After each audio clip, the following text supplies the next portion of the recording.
Module 4, okay, we'll be talking about SRS. As always, standard disclaimer.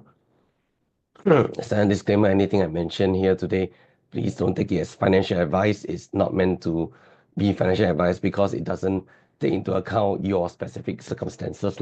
Okay? Okay, I think you all know me already by now, so I'm going to skip this slide. Okay, we're going to talk about Module 4, which is SRS, okay, how to maximize your tax savings. Okay, so what we're covering today, okay, will be introduction to SRS. What's the advantage of SRS? We'll also talk a bit about the income tax system in Singapore, of course, and then we'll talk about a few other commonly asked questions about the tax system, which I often get from time to time, and we'll talk about how you can deploy SRS to effectively, use it. Okay, so what are the global tax rates around the world? Okay, so you can see this information is accurate as of 2024. Okay, you can see that these are the tax rates globally. Okay, so globally, you'll be able to see that we actually lie. Okay, where's Singapore? Consider. Okay, yeah, so Singapore's here. Okay, so in terms of income tax, we are, I wouldn't say we're the lowest. Okay, but we are somewhere in between. The highest tax bracket is 22%. So I will not say that it's very, very high, but of course, no one likes to pay tax. So even 22% would be considered a lot. Corporate tax wise, we are among the lowest in the world, 17%. I think only a few other countries are lower, like Hong Kong and in this case, Hungary. Okay. And of course, for GST, we are still single digit. So we're not the highest around. Most other countries have GST at around 10+%. A lot of the European countries, they're around 20%. Yeah. Okay. All right. So I would say that Singapore's tax system is meant to be structured in a way that everyone pays a fair bit of tax, but over the years they've tried to reduce income tax in favor of increasing GST to raise more money for the government budget. Okay, but that's more of a politic thing. I wouldn't be talking about it. Okay. Don't mind, I need to drink more water. So if we all don't want to pay more tax, okay, then how do we pay less tax? So there's always a few methods around this. We focus on three things. Okay, one of them is very illegal, of course. The other two is more practical. So tax planning, right? Okay, tax planning is when you plan ahead. You make sure that you do things that will legally reduce your tax. Okay, tax avoidance. Okay, that one's somewhere in between tax planning and tax evasion. And of course, tax evasion is the last thing that anyone should be doing because that's outright illegal and of course will result in penalties. Okay, so in Singapore, our tax system is what we call a progressive tax system. Okay, progressive. Okay, and so basically the higher your chargeable income, okay, the higher your income tax percentage that you will be paying.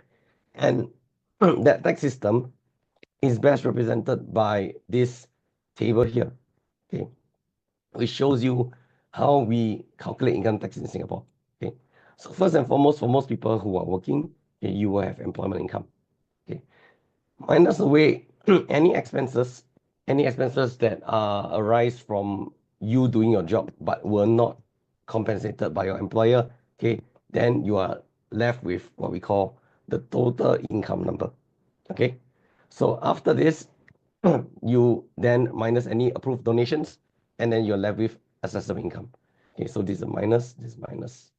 And then you minus again any reliefs, and then based off, after you minus all your reliefs, the final number there is what we call the chargeable income.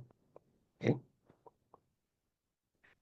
I'm going to try and talk a bit softer, so not to hurt my throat. You can still hear me when I speak like that. Just want to check. If I speak like that, you can still hear me? Anyone? Okay, I presume. Because I'm on the earpiece, it's the best I can do. Okay.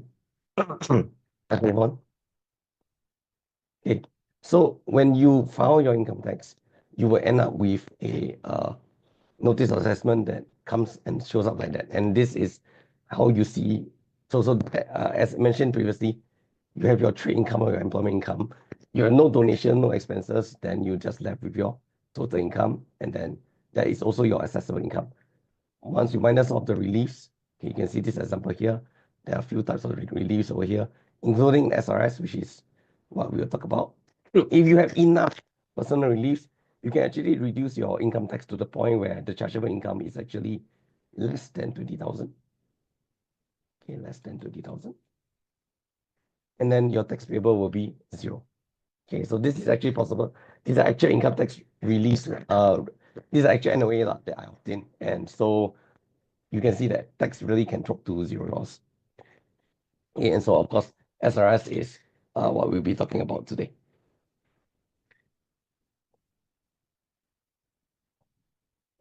Okay, there are a bunch of release available on the market. These are all available on the IRAS website. In fact, actually, I think I should go and share that right now. Give me a minute. You all see my browser? Okay, so you can see on the IRAS website that they will show you all kinds of reliefs over here. And what's very helpful about the IRAS website is that depending on your status, um, you can actually select, let's say you're Singaporean, you're male, you're married, and you are employed and no kids. And just by selecting this filter, you click apply, they'll tell you actually what reliefs are eligible for you. Now, just because it's there doesn't mean you can claim it, all right? So for example, if let's say you have, your parents are no longer around, then of course, the parent relief will not apply in this case. Okay, and then of course, other release, if eligible, depending on whether it's eligible to you, you may or may not be able to claim it. Okay, but I just find that this system is quite helpful because you can actually filter your specific circumstances in order to see what kind of relief that you have. All right, and of course, very importantly to note is that the cap is 80,000. No matter how much relief you have, you cannot exceed $80,000 for income tax. All right. Okay, so let me just, where's my PowerPoint? Sorry, I lost my PowerPoint. Okay, yeah. Okay. So with this knowledge in mind, okay, I get a lot of common questions about some of the reliefs. One of them is about working mother child relief. So please take note that working mother child relief, first thing first is you must qualify for the qualifying child relief as a female before you can get your working mother child relief. And the amount of working mother child relief, okay, depends on your children, how many children you have. So for example, if you have more than 3 kids and they were all born before 2024, then you get the most amount of working mother child relief. And if they are born after 2024, those new parents out there, okay, your working mother child relief is a flat amount. Okay. So the criteria to be to qualify for the qualifying child relief and therefore the working mother child relief is that you must actually have your kid must be either not studying, not in employment, below 16, or basically studying full-time in an education institution. So to track the exact details, you can actually go to IRAS website. So let's say I'm a female with kids. Okay, click apply. You can see here I can click on working mother child relief and it will bring me in and it will then tell me all the exact details of what criteria I need to fulfill before I can get my relief. Okay, and so I think for most reliefs it's quite straightforward. So it's just that quite often I get asked about working mother child relief. They often pose question, for example, if my child is studying, can I still get a relief? Is in university. So first and foremost, for example, I got a question a couple of months back. So if we go into this, then you can see here that if the child is above 16 but studying full time, the child will qualify for qualifying child relief, which means also qualify if you're female, you will also qualify for the working mother child relief. All right. Okay, so that's how you figure this bit out. Okay, life insurance relief. This is another relief I get a lot of questions on. Most of us will not qualify for the simple reason is that if you have paid insurance premium on your own policy, but then this criteria is the hardest to fulfill. Okay, 1 and 2, most people will fulfill, but 4.3, okay, as long as your contribution, total CPF contribution, is more than $5,000, which for most people it will be, then this just means that you will not qualify for this life insurance relief.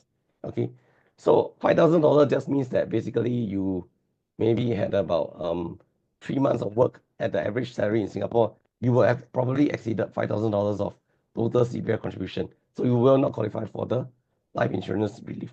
All right. So take note, life insurance relief is one of the hardest to qualify for. Most people will not qualify unless you have worked very few months in the year. Then maybe you would qualify for it. All right. Okay. And also on the IRAS website, one very useful tool is the income tax calculator. So every year, IRAS will update this income tax calculator for you to see what to play with the figures and see how it works and what kind of relief you get. So this year, I've downloaded the calculator and we can see it over here. So this year's calculator is a very useful tool, honestly. But the only sad thing is that it always comes out after the year is over. That means this calculator works based off the income you earned last year. It can't really work for the year ahead unless there are no major changes to the tax system. All right. So let's take a look at this tax calculator. Okay. So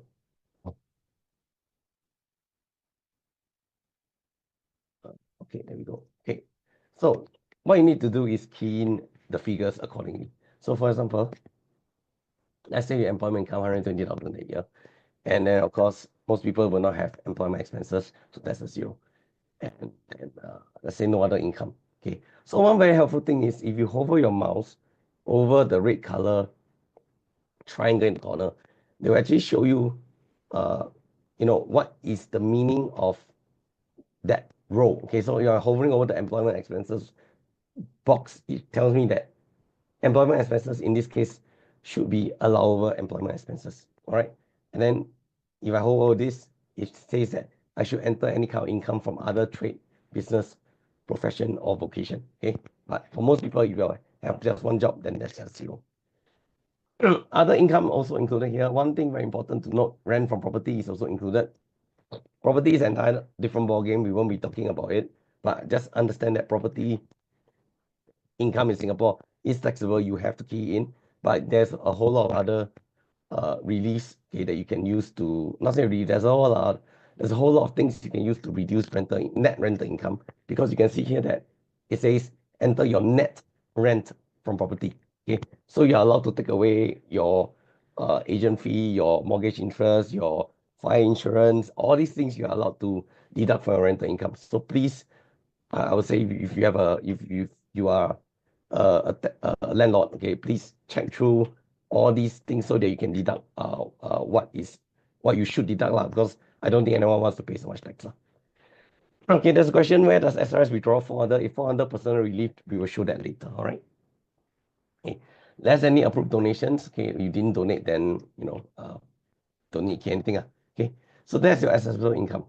Okay, so after that, how do you calculate how much income tax you pay? Okay, so you can look at all these personal release here. Okay, so to answer the question, SRS falls under this column. So let's say I put 15,300.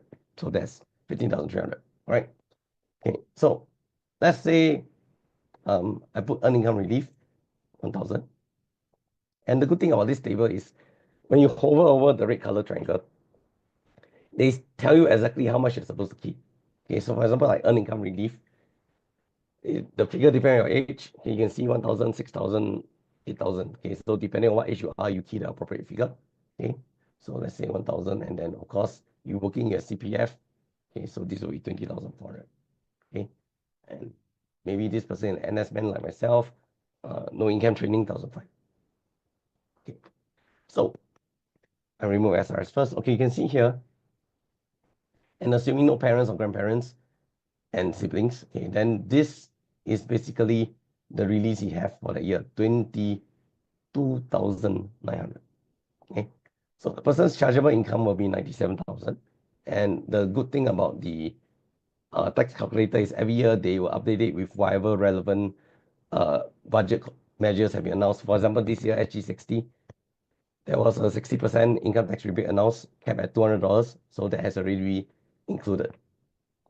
Okay, so you can see that this person will pay a net income tax of $5,100. Okay, so what if I, for example, had chosen to contribute 15,300 to XRS? Okay, take a look at the numbers. The chargeable income, 97,000, will drop straight away to 81,000 plus. But pay attention to the income tax, 5,100. It drops by almost 40% to $3,300. Okay, so that's almost a one-third drop in the income tax payable just by this SRS contribution alone.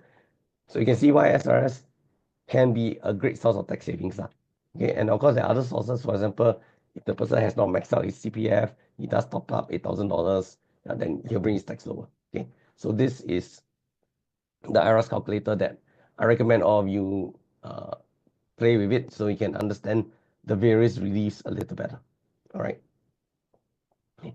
They also include the tax bracket here, so you can see how the income tax is derived. Our very top bracket is actually 24%, and that's of course on the very high income earners. Okay, but most people, I should think, would benefit from SRS if they start to pay more than a couple of $1,000s in tax. Yeah. Okay, I need to rest my voice a bit. Any questions so far?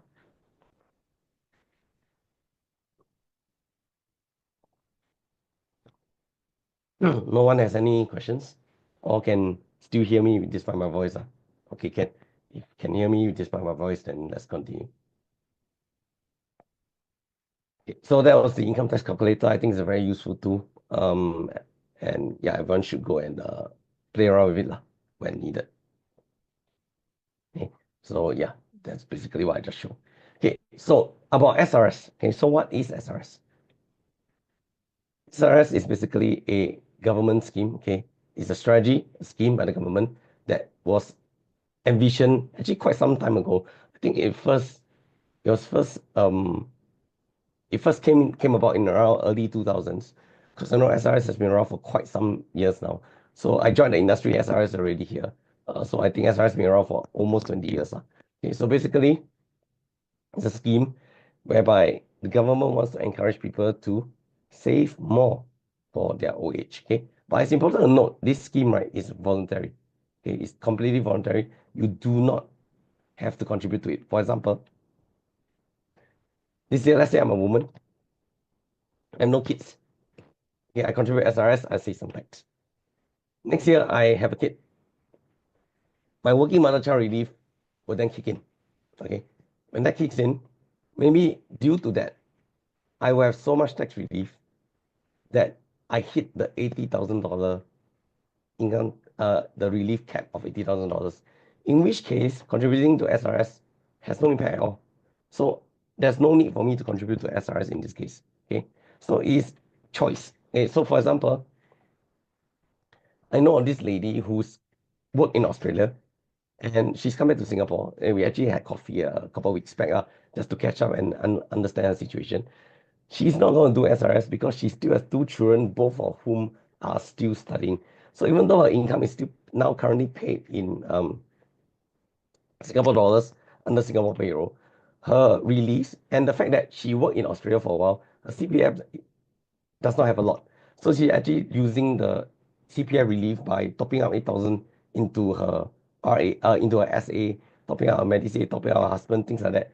So we did some calculations, and basically, given the expected amount of release she will get, her SRS contribution, right, would actually she haven't even contributed SRS, right? She already very, very close to the 80,000 cap.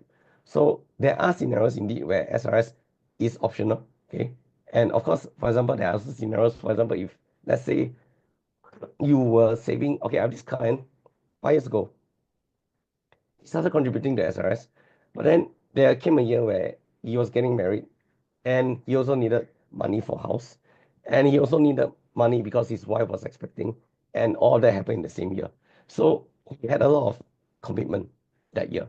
So I told him, look, it's fine to not contribute to SRS because you need the hard cash, right? You need the hard cash with you so that you can deal with the wedding costs, the rental costs, and of course the cost of delivery for your wife.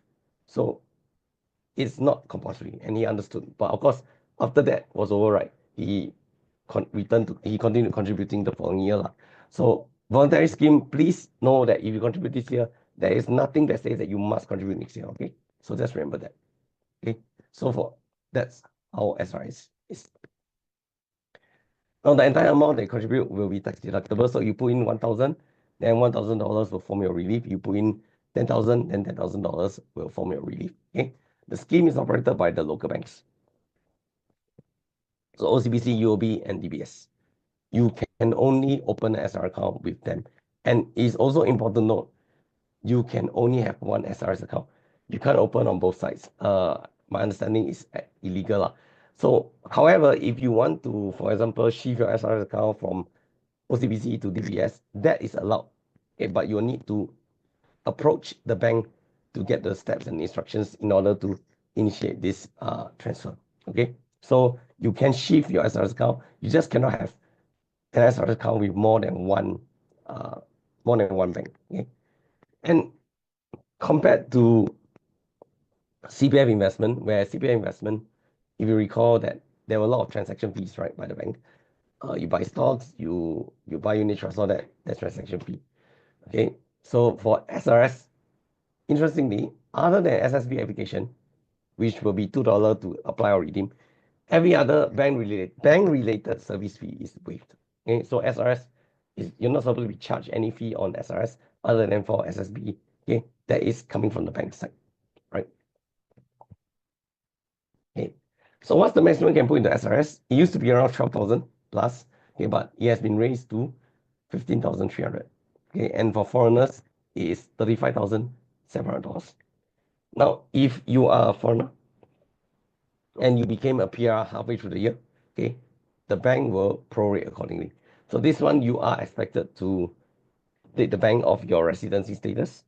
And when you do that, the bank will then calculate, oh, okay, your cap is no longer $35,700. They will bring it down accordingly based on the day you turn PR. Okay, so please note, it is very important to update because you're not supposed to over contribute to SRS. Okay, we said that okay, contributions can be made anytime during a calendar year. Okay, I know of people who always leave it to the last week in December to contribute. I wouldn't recommend that because I actually had a client. He contributed on 31st December, but he went a little past the deadline, so the money was only received 2nd of January next year.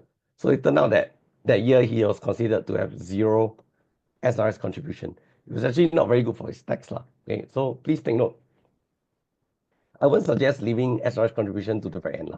Maybe try and contribute later by Christmas and then go and enjoy your holidays, right? Another way is to contribute monthly. Okay, so interestingly, 15,300 is actually 1,275 every month.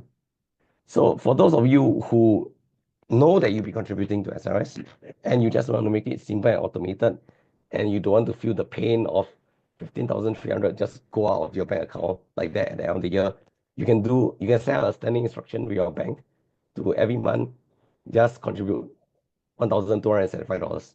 Okay, this will actually come out to 15,300 in 1 year.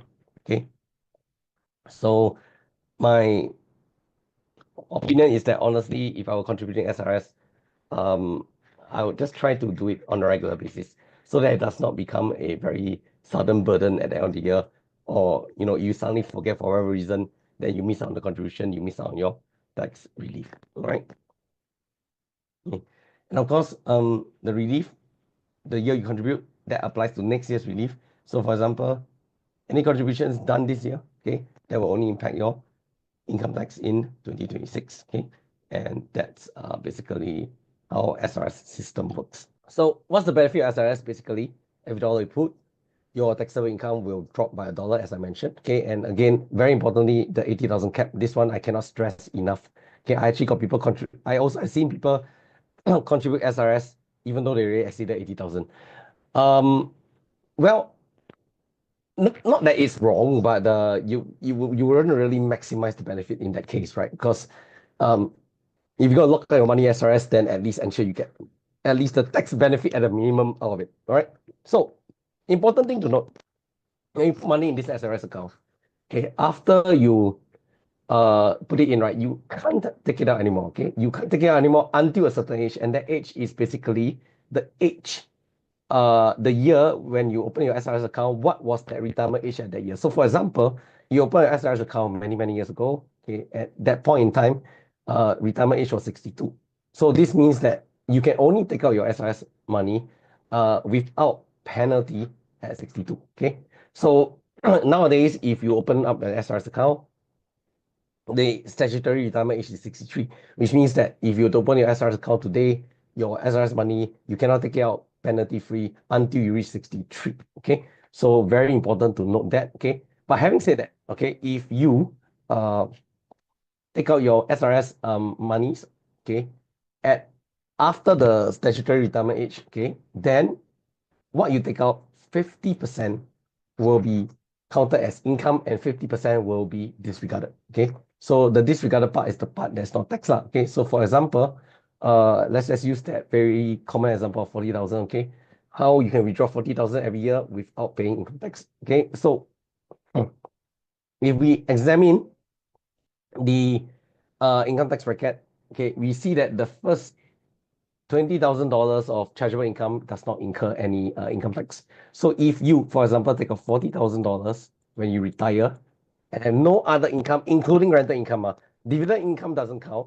Stock dividend, annuity payouts, all that don't count as income, but rental income will count. So just be careful of that. So assuming you don't have rental income, you don't have any other form of income that's taxable, and you withdraw 40,000 for SRS, 50% is disregarded.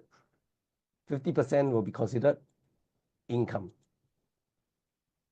So if 50% is disregarded and 50% is considered as income, that means that 20,000 of that 40,000 you took out would be considered income. And if we look at the income tax table, the first $20,000 of income is taxed. It's just that the tax rate is 0. Okay, let me repeat my statement.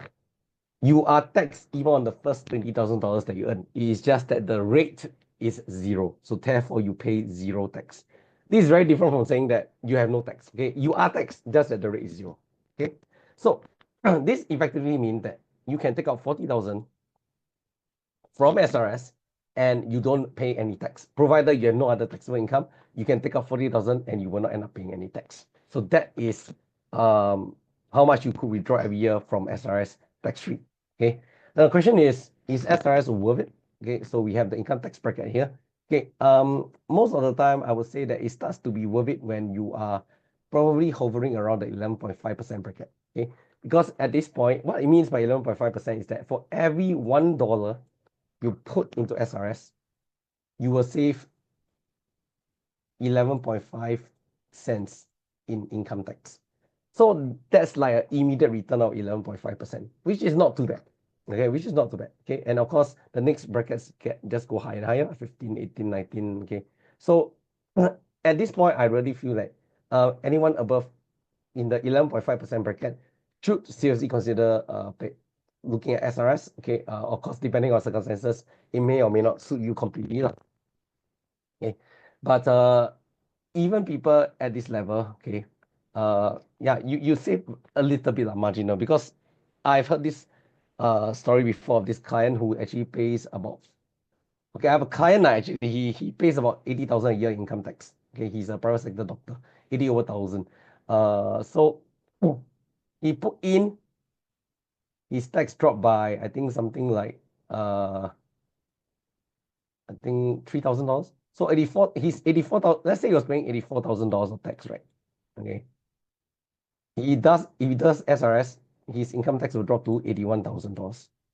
So to him, right, practically no difference. He at this point, he's just resigned to his fate, and so he's saying that 81, 84 doesn't really make a lot of difference to me. But I told him, look, just do it, because you're still gonna save tax unless you love the government so much. And he was like, actually, yeah, I don't like to pay tax at all. Might as well just do it, right? So anyone above 11.5% bracket, I would seriously think that you can consider doing or rather contributing to SRS. All right. So I'm going to look through a case study here. Okay, and some of you may have seen this before, but it's one of the favorites. Okay, the Yong family. Okay, so Mr. Yong, 10,000 a month income with 3-month bonus. Mrs. Yong, 4,000 a month with 5-month bonus. They have 3 children and some parental tax rebate. Mr. Yong's mother is retired, staying with them, looking after their children. Okay, they have a maid as well to help out in the house. Okay, nowadays 350 a month is not a realistic salary, but let's just assuming That's the salary of the maid, and that was the levy. So what kind of income tax can this couple expect to pay? Okay, so we look at Mr. Yong.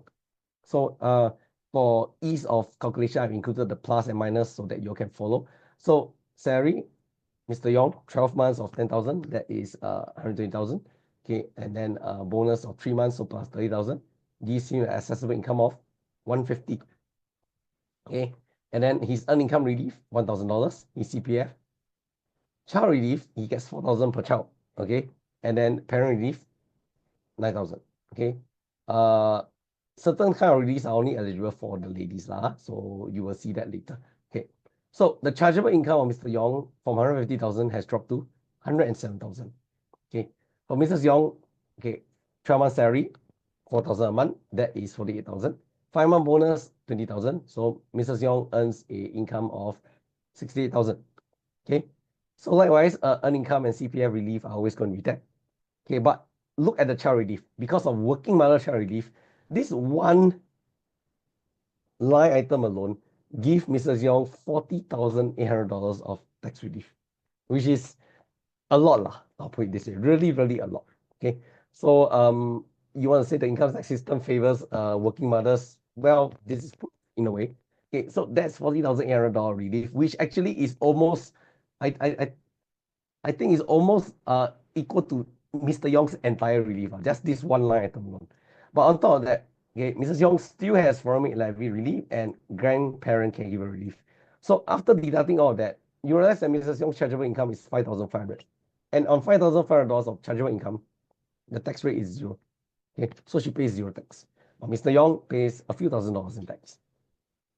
How much is that be? Okay, so based on this amount of chargeable income, Mr. Yong will have to pay $6,500 of income tax. Okay, or about $550 a month. Okay, now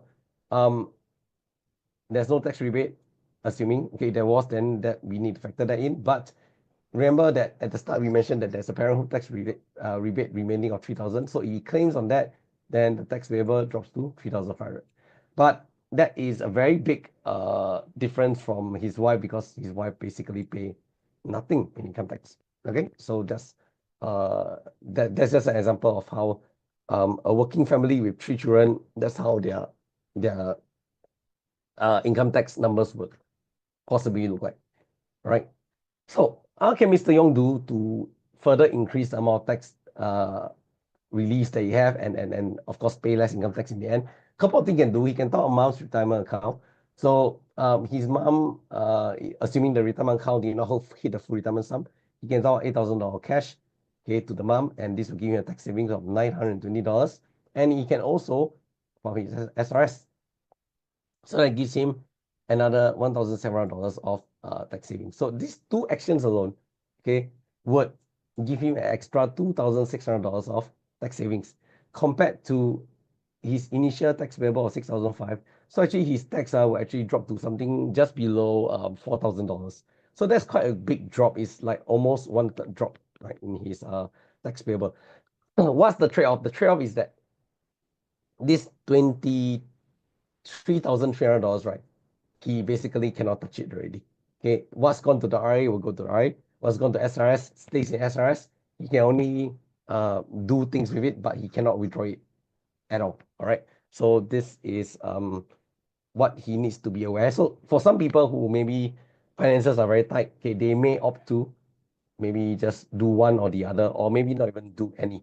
It all depends on your personal circumstances lah. Okay, but in this case, if Mr. Yong is able to set aside this $23,000, $300, then I think he can look forward to a rather substantial tax saving of $2,600 just by these 2 actions. All right. Okay. So how do withdrawals work? Okay. So basically, if you are 62 or 63, depending on when your account is open, okay, once you make that first withdrawal, okay, from your SRS account, okay, you start what we call a 10-year countdown period. Okay, you have 10 years to withdraw the full amount. Okay, so let's assume that first you can withdraw that full amount. So you have 10 years to withdraw that full amount, and you are allowed as many withdrawals as you like. You don't have to, you're not restricted to only withdrawing once a year or something. You can go down to the bank as many times as you like to initiate the withdrawal process. Okay, and whatever you withdraw, just know that 50% will be exempted from tax, another 50% will be counted as your income. Okay, but it is also important to note that once you initiate the first withdrawal after the statutory retirement age, okay, you are not allowed to contribute back to SRS. Okay, so just take note, withdraw only when you're very certain that you wish to start that 10-year countdown period of SRS lah. Okay, so what happens is, let's say, okay, this full amount turned out to be so huge that even after 10 years, you've been trying to nicely withdraw, keep within the 40,000 a year limit, but then for some reason you were unable to do that. And at the end of the 10-year period, okay, you still have some money or some investments remaining in your SRS. What happens to it? Okay, so what happens is that the bank will report to IRAS what's the balance inside, and based on that balance, IRAS will tax you on half of that, and then the SRS account after that will get closed, and the remaining assets will get moved out. Okay, let me repeat.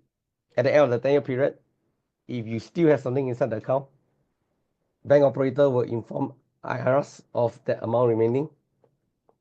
Then this amount, 50% of it will be taxed, and then after that, your SRS account will be closed, and the holdings will not be sold. It's just that they are taxed on the value of the holdings.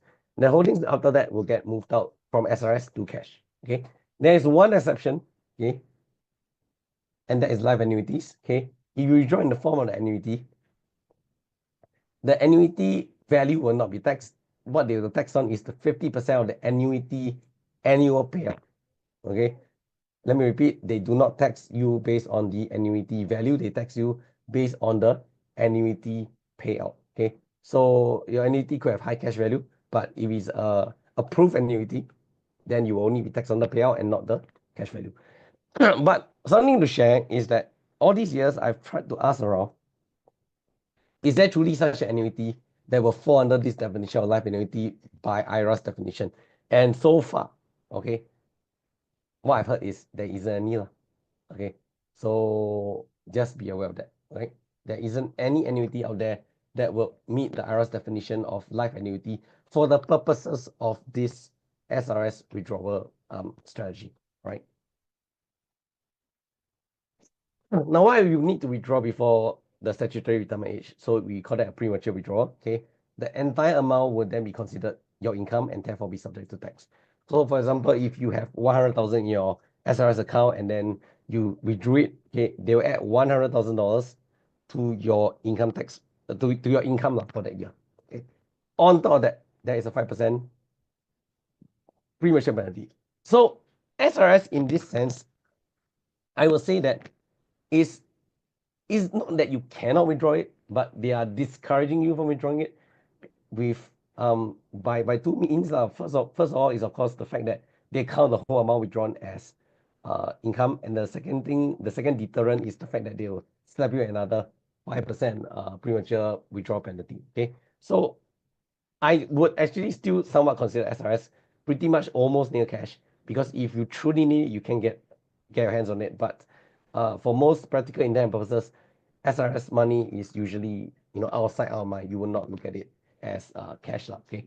Now, are there exceptional circumstances? Of course there are. Okay, so death, medical grounds, bankruptcies, or if you're a foreigner and you want to close and move back to your own country with a few criteria, you are allowed to do this full withdrawal. Okay, and there will not be the premature withdrawal penalty. But whatever you withdraw, yeah, there will still be subject to tax in a way lah. Okay, so take note of that. Okay, I've not personally seen anyone withdraw in this manner. Just to share. Okay, and so of course, when you talk about SRS, you got a question. What happens to my SRS bank account? Okay, let me read again. What happens to my SRS account or monies in the account if one still holds share even after retirement official age? Do one have to move the share block using SRS to other account? Okay, so Ray, if you haven't you haven't gone through your SRS Asian Bank to initiate the withdrawal, you have not started what we call the 10-year withdrawal, nothing happens to it. All your holdings sit there happily. Okay, I got a client who's 63. He could withdraw SRS already. Okay, but he is still investing his SRS monies, looking for opportunities to buy stocks and things like that. Okay, so nothing happens to them. Okay, in fact, you can even go your entire lifetime without withdrawing SRS. Although I don't think I can't think of a reason why you want to lah. But for example, if let's say you went the entire lifetime without withdrawing SRS, okay, then you pass on, okay, then that becomes a matter of estate already. But if if you start to withdraw out of SRS, that means you move it out for SRS via the bank, you initiate the withdrawal, the 10-year period, right? Okay. And then after the 10-year period, you still hold, there are still things in your SRS account. What will happen is that the value of those assets will be reported by the bank to IRAS. You will be taxed on that 50%. Okay. So I hope that answered your question, but if not, you probably can text me because I think your question might need a little bit more explaining than that. But basically, just know that if you haven't initiated the 10-year withdrawal, nothing happens. Business as usual, your stuff still stays in SRS. Okay, it's only after you initiate the withdrawal, the 10-year period start, then you have that hard deadline at the end of the 10-year. You must move everything out. If not, they'll force it out. Okay, and they'll tax you on 50% of it. All right. Okay.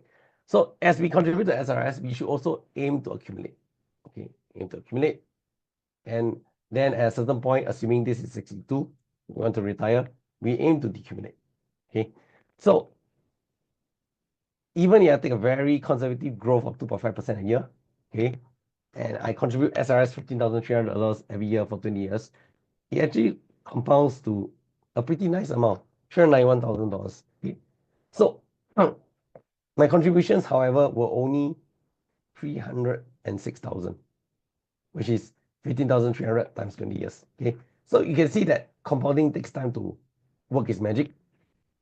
But at a conservative 2.5% growth, okay, we almost increased the portfolio valuation by 30% also. Okay, so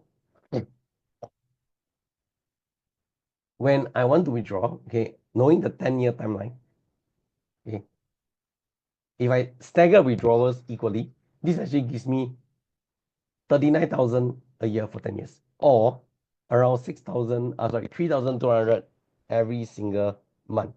So 3,200 every single month at the start of retirement is pretty nice money. You could use it for holidays or something like that. You can definitely do a lot of things with it, I would say. The key here is, of course, to grow that money. Okay, if not, the amount you could withdraw every year would be a lot lesser. All right. Okay, so growing the money comes, of course, with some risk. Okay, and one of the risks is, I won't say risk, but more of something to take note of. If you grew it very well, you might end up with a very huge amount, $700,000 in SRS when you come to withdraw. When it comes to the time to withdraw, then what happens? Okay, so at this point, you probably can tell you will end up paying some kind of tax. But I'm also here to tell you that it is not as bad as it seems. Okay, it's not as bad as it seems. So, for example, if you grew your SRS well and it has $500,000 at 63 and you want to start withdrawing at 63, you will then withdraw equally at 50,000 a year.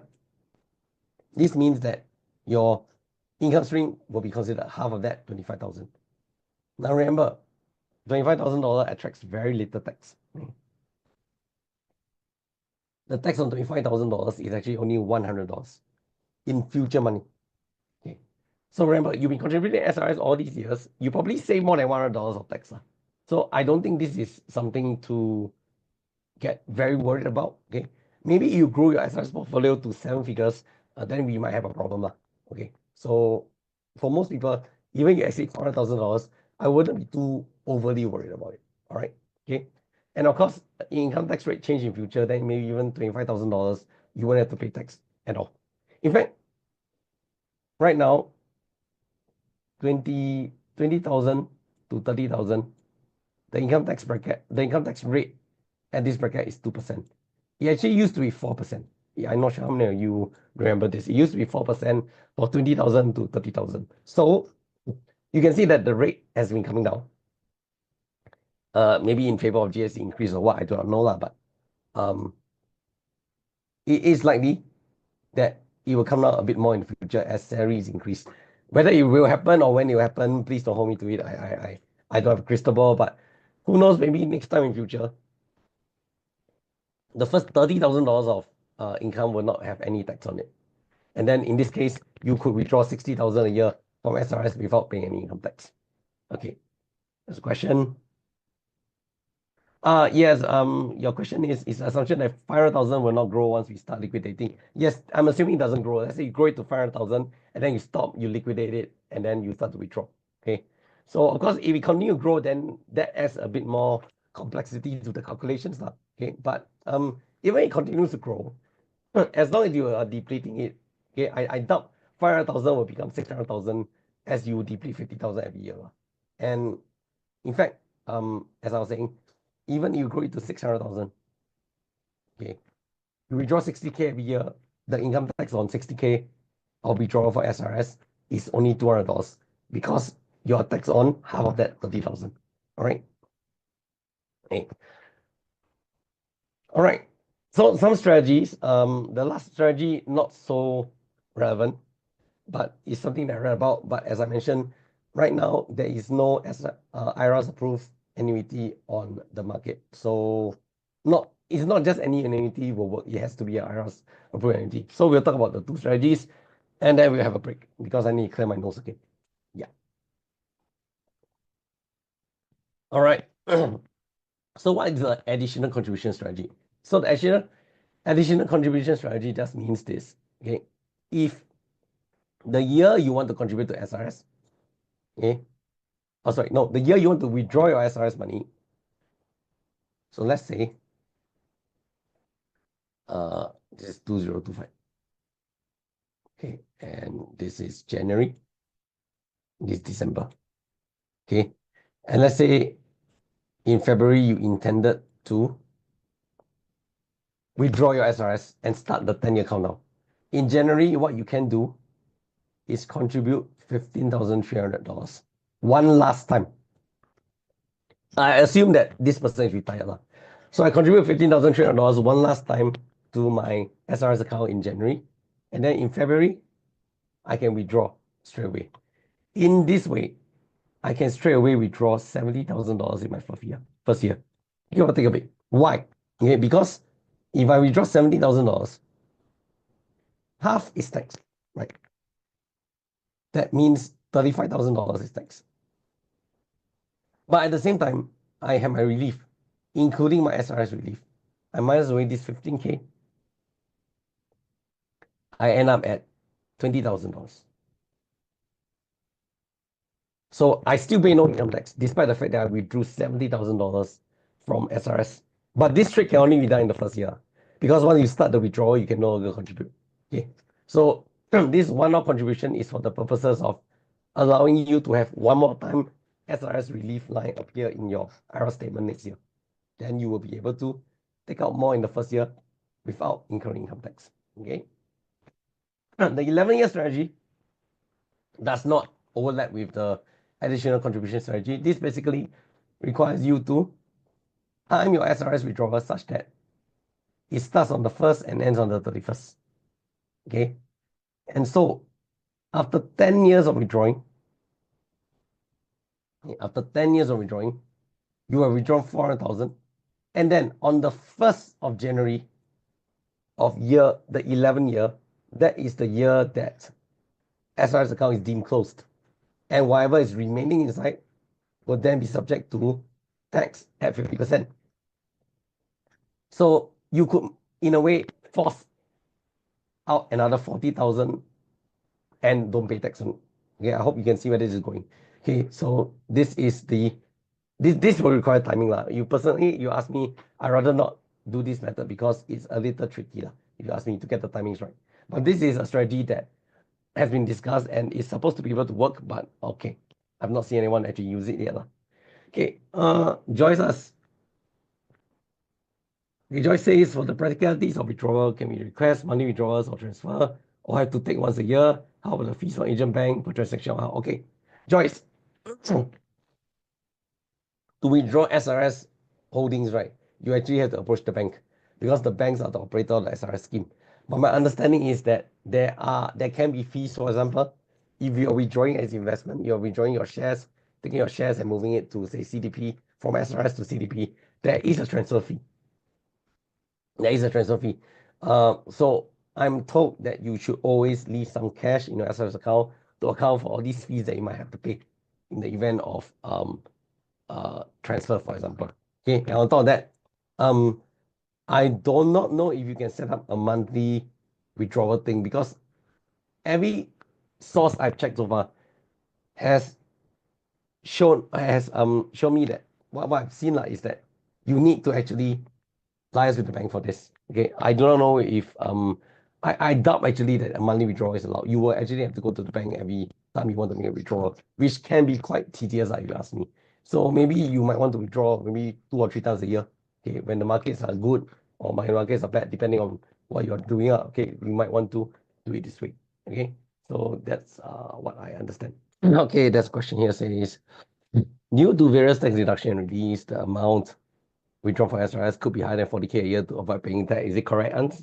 I would think so. If you actually have other forms of release somehow that would apply, then you could, in theory, withdraw more than 40K a year to avoid paying tax. But one relief I don't think you will have is earned income relief, because I don't believe SRS is counted as earned income. But I'm not fortunate enough to be in the situation where I have already retired and start withdrawing my SRS. So if anyone has any data point they want to share, uh, you're more than welcome. Please do let me know, because this is a question that I've not actually seen a hard data point for yet. Okay, but yes, in theory, yeah, you could actually withdraw slightly more than 40,000, depending on what kind of release you're eligible for, and then you might, still not incur any income tax payable. All right, so hope that answers the questions, Ingwa. Hi, Richard. Okay, we get earned income relief as well. This is the part. Yeah. So this is what I was mentioning. Is SRS withdrawal considered an earned income? Okay. Let's settle that debate if you can. Let me try and bring up. I want to say it's a debate, but more of a question. Okay. So okay.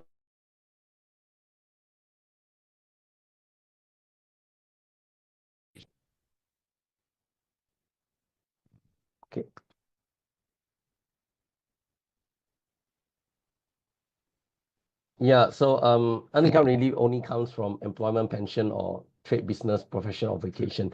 So I don't see anywhere that it says that SRS withdrawal is considered an income lah. Yeah. Okay. It might be another line. Okay. So Richard, hope that answers your question. Let's just take a look at employment though.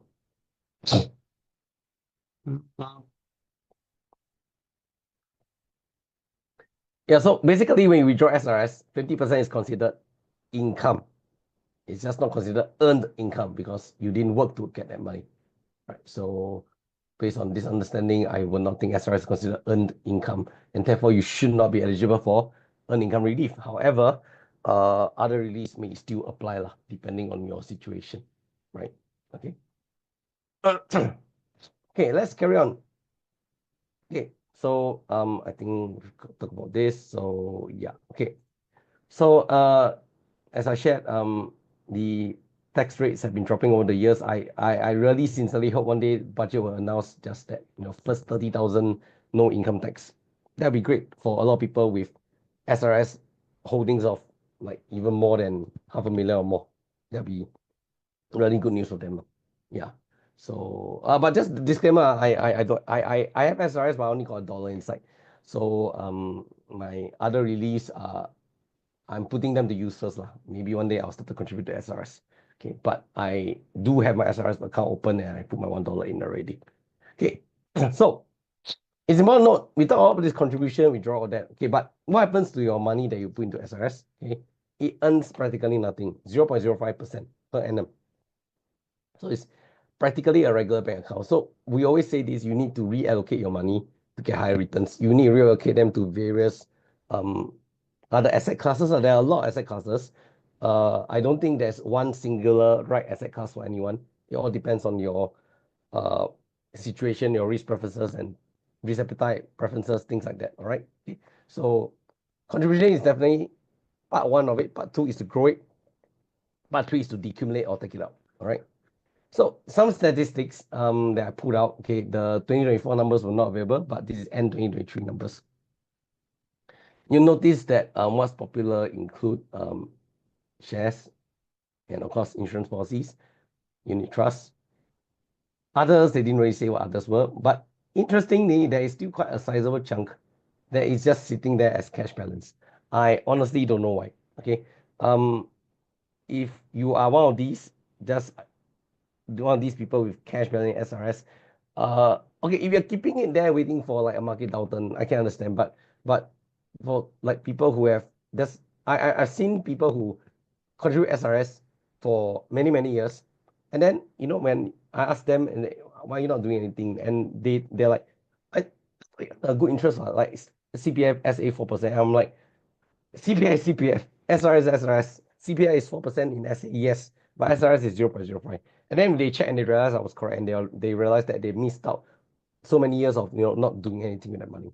So that is the group of people that we hope will start to take some action. Like, you don't always have to deploy everything, but you can start to look at it and start deploying. So this actually works out, okay, to about 3.5 billion, which is really a lot of money. $3.5 billion in undeployed balances. Okay, so you can see that over the years it has actually been creeping up. Okay, but then it went down a bit last year, but then now it's again back up. So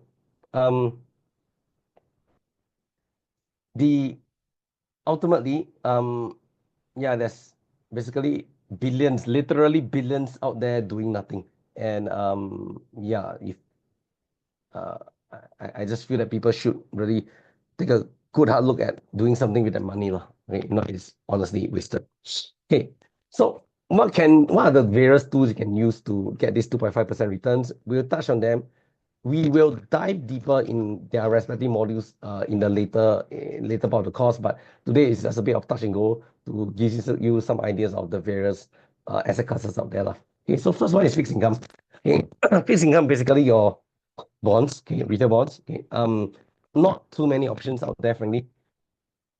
Some of them are no goals, like iFlux. I don't think anyone will want to buy that. Okay, but retail bonds, honestly, the retail investment really does not have many options when it comes to retail bonds. All right. Fraser's Property, the sponsor. And then of course we have probably heard of the Astria and Astria bonds issued by the PE arm of Temasek. Okay. The main problem with fixed income, okay, and their returns are reasonable, 3, 4, 6. So more than 2.5, right? But the main issue here is volume. Okay. There is simply too little volume on the market. On days that there are volume, I feel like you might have to really fight it out or key a price that you did not want to key just in order to get your hands on it, right? So the main issue I see here is that the volume is really very low of fixed income. So I don't find fixed income a very attractive option when it comes to deploying SRS monies. Not saying you can't do it, but not too attractive. Okay? You can do shares as well. Okay, so you have SG listed shares, SG listed ETFs, SG listed REITs. Okay, so for shares, REITs, we have about 624 shares listed on the Singapore Exchange. When I started my career, it was more like 780. So there's been more delistings, I suppose, than listings. Okay, but there's still a wide variety of shares that you can buy of the Singapore stock market. You just need a brokerage account to buy the shares. Okay. Something to take note is that you're buying REITs especially. Okay. Okay. Doesn't matter whether you're buying REITs or shares. If the dividends are paid out, they will go back to your SRS account. They won't go to your bank account. Okay. You'll go back to the SRS account and they will just sit there in cash form. Okay. So please be aware of that. That's the first thing. Second thing, if there are rights issues, okay. So sometimes like REITs, they might have rights issue. Okay. If there's a rights issue and you want to subscribe to the rights issue, you need to have funds in your SRS account to subscribe. So it's fine if you haven't contributed SRS a year, you just do your contribution to SRS and then you subscribe. But what if that year you already maxed out your $15,300 contribution, and then the rights issue came, but you already deployed that $15,300 into the market? You either have to forego it, sell your rights, or one way is to sell some of the holdings in that shares that is having the right issue to raise money, then apply for a rights issue. So be very, very careful when it comes to buying stocks with SRS money, because this can happen.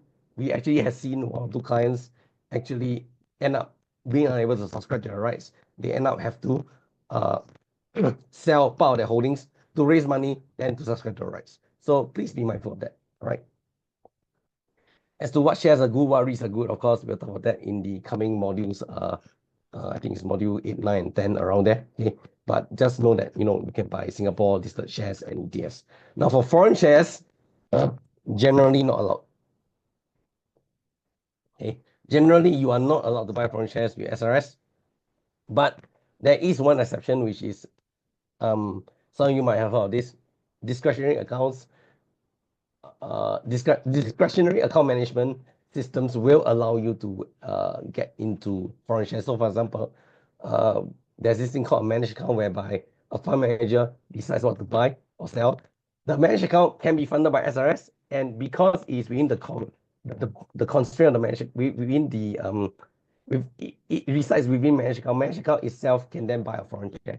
So you are actually, in a way, you can own foreign shares with SRS money. It's just that you can't do it directly yourself. You can't go to New York Stock Exchange and press buy or sell or something like that. You can't do that. You got to do it via a discretionary portfolio service. All right.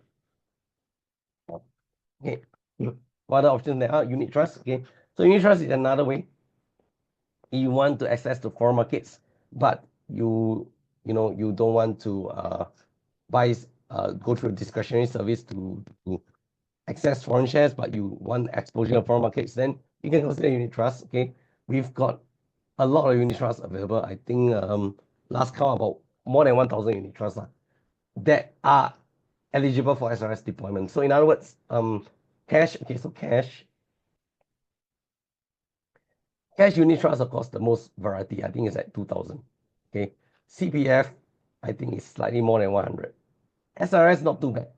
Okay, we've got about 1,000 as unit trust that you can buy SRS money. So the good news about this is that this allows you exposure to foreign markets. In other words, if you, for example, are okay to track, say, the global stock market with global unit trust, right? Then you can just buy the global unit trust, and that's actually allowed. You can buy on your own. Okay, for example. Okay, but of course, we always say don't just buy one holding. You should focus on diversifying your approach. So core satellite is something that we'll talk about when we reach the unit trust section. Okay, but ultimately, I think Singapore market so heavily focused on dividends. If you're looking for growth, you want to look at foreign markets, and one of the easier ways to get access would be unit trust. Okay.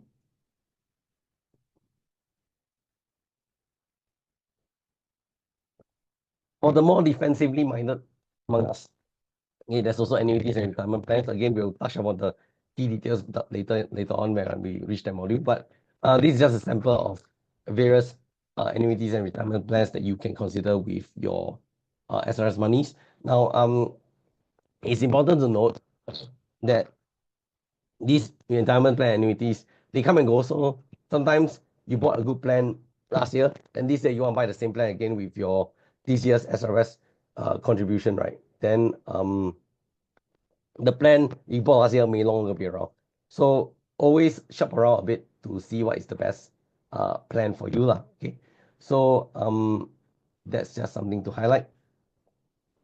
Okay, and then one thing for sure about annuities and retirement plans is that, of course, there's no risk. Okay, and the good ones will be capital guaranteed lah. But I think nowadays more than will give you a capital guarantee. So depending on how you structure it, okay, you can get guaranteed income for life. Now this does not mean that you are tax exempt. It's just that the income can stretch for a lifetime. Okay, but you will still be taxed based on the surrender value of the annuity after the 10-year withdrawal period. Okay, so oh wait, there's a question. Elijah, can elaborate what you mean by core setter approach? Okay, banks, that one actually is more on the unit trust side. I would talk about that during the unit trust module, which I think is module 10 or 11. So we'll get to that eventually, all right? Okay. So annuity retirement plan. So I think many people might have this plan is called SAIL. It's by NTUC Income. NTUC Income SAIL plan was actually made to pay over 20 years. Why they did that, I don't know. But let's say you have a SAIL plan, it pays you at 62, and you start taking out. Okay, so take note, the SAIL plan pay at 62, the money will go to your SRS account. And then for SRS account, assuming you want to retire, you take the money out to your bank. You do so, you start the 10-year count-out period by 72. In these 10 years, you withdraw everything. At this point, at age 72, the SAIL plan is still running. You will not be asked to surrender the SAIL plan. But at 72, the SRS account needs to close. What will happen at this point is, depending on what's the remaining surrender value of the SAIL plan, they will the SRS operator will get that value, report to IRS. IRS will tax you on half of that. And then the SRS account close. For the last 10 years until 81, you will continue to get your payouts. But now the payout just goes straight to your bank account. Okay. So that's the SAIL plan. It's just one of those unique plans that I know a lot of people might have bought. And it's a plan that for some reason was structured to pay over 20 years. I do not know why. Okay. Okay, banks ask, how does SRS withdrawal rule treat annuities and retirement plan? Okay, banks, this one, maybe drop me a message. It is easier for me to explain separately, but as you can tell also my voice, I don't think I got enough voice and time to explain the whole thing. So you text me separately, I can probably find a time to explain to you. All right. Okay. T-bills, SB, and fixed deposits are also a popular option, although dropping in popularity right now. Okay. So I won't say they're right or wrong, but just one thing, well, not a caution is I personally think that T-bill and FDs, they can be a little tedious to manage because you always have to track, oh, mature already. And after that, you need to reapply the next T-bill. Then during that period, your money is not earning anything, right? So same thing for FDs. Okay, but some FD, they auto roll, so that's fine. But T-bill mature, then you need to reapply. Mature, you need to reapply. So because of that, you have something called reinvestment risk. So right now, as the interest rate dropping, your money mature into a lower interest rate environment, you're not going to get the same high returns as you used to get previously.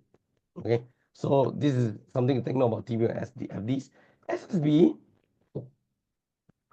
I don't think it's too bad an option, but the same thing is that 10 years, assuming you're nowhere near retirement, after 10 years, the entire SSB mature, it comes out, it goes back to your SRS account, it'll just sit there.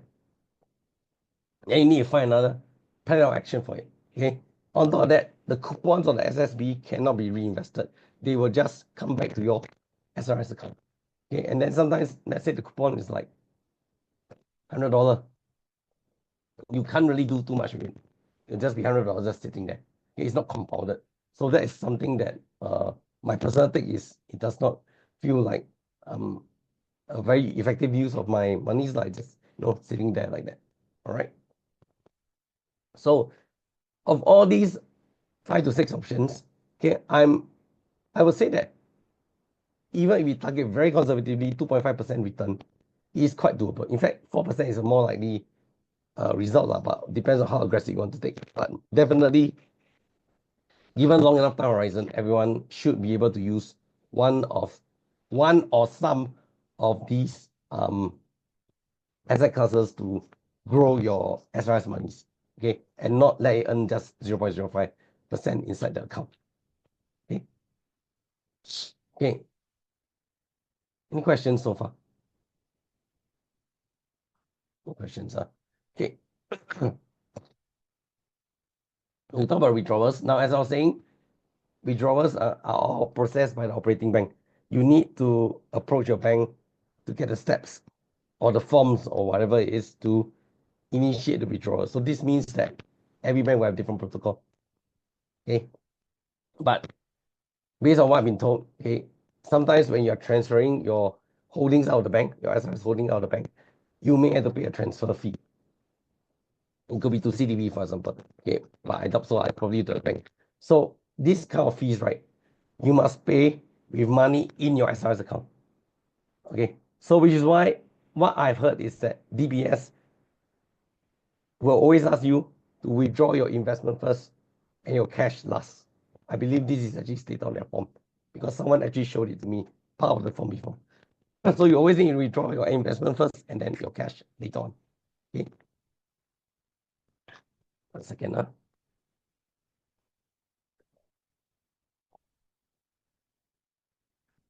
All right. So next thing. Okay, penalties. I think I'll talk about this. And yeah, okay. So if there's any foreigners among you, okay, just take note for your withdraw your SRS balance, you have to meet a set of criteria. Okay, and largely will mean that you have to do it one-time full withdrawal, and you must have maintained your SRS period for at least 10 years. Okay, then they allow you to take out all at one shot. Okay, so that is something that I think everyone, any foreigners here should take note of. Okay, all right. What's next? Okay, valuation. Okay, so we always say this: when is the best time to move shares in SRS to CDP? Okay, try to do that during a downturn. Okay, so the valuation. So for example, if I have 1,000 DBS shares, okay, and DBS is $42. You have to move this 1,000 DBS shares to CDP from SRS. The bank will tell IRAS that I withdrew $42,000 from my SRS. So I will be, of course, over the $40,000 and then therefore subject to a certain minimum amount of taxes.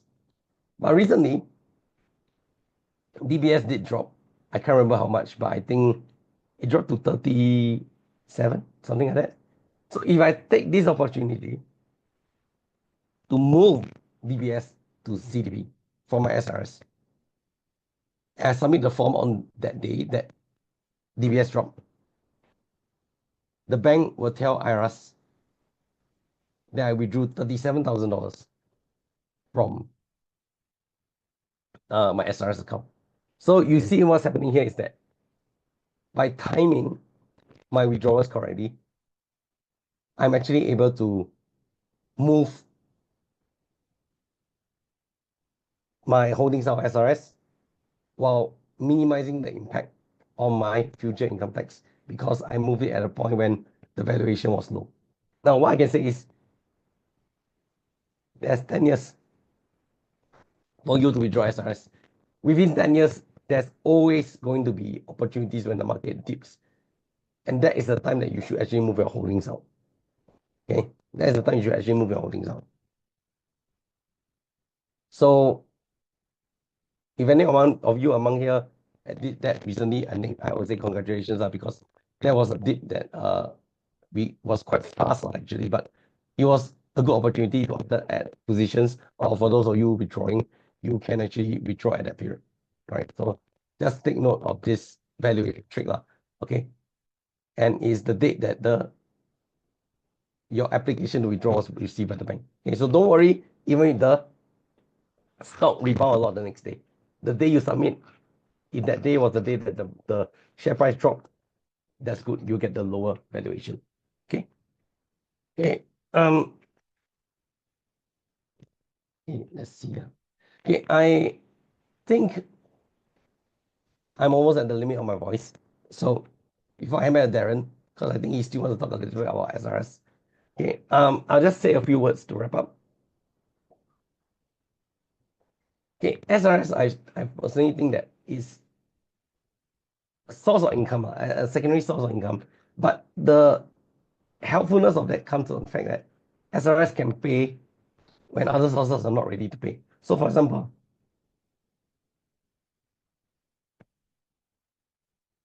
if CPF Life is supposed to start at 65, okay, but let's say I am involuntarily unemployed, okay, at 60. At least I know that at 62, if let's say 2 years I still cannot find a job, and I say, okay, now time to retire. At 62, I can tap on SRS to plug this gap, okay, to ensure that I do not have to go 5 years waiting for my CPF life to kick in. And even after CPF life kick in, SRS can continue to pay me until 71. Okay, so SRS is something that we will always want to integrate with CPF life in terms of retirement planning. For those of you who seek early retirement, like retire by 50, 55, SRS won't help that early retirement phase, but it can help you to have more closer to your 60s. So I don't think it's a lost cause either. Okay. Now, some people contribute to SRS very late in life. Okay. So I got a client, he only knew about SRS at 55. Can you believe it? He only knew about SRS at 55. So he's only done 10 years of contribution. Actually, no, he's 65. He's only done 8 years of contributions, 15,300. So he's contributed maybe about 90,000, right? Give or take a bit. He's retired now. He said, can I withdraw later? And the answer is yes. Remember, just because you're 62 doesn't mean you have to withdraw SRS. Okay.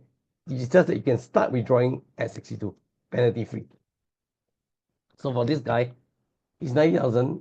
He has other assets, so he's not worried that he has no money.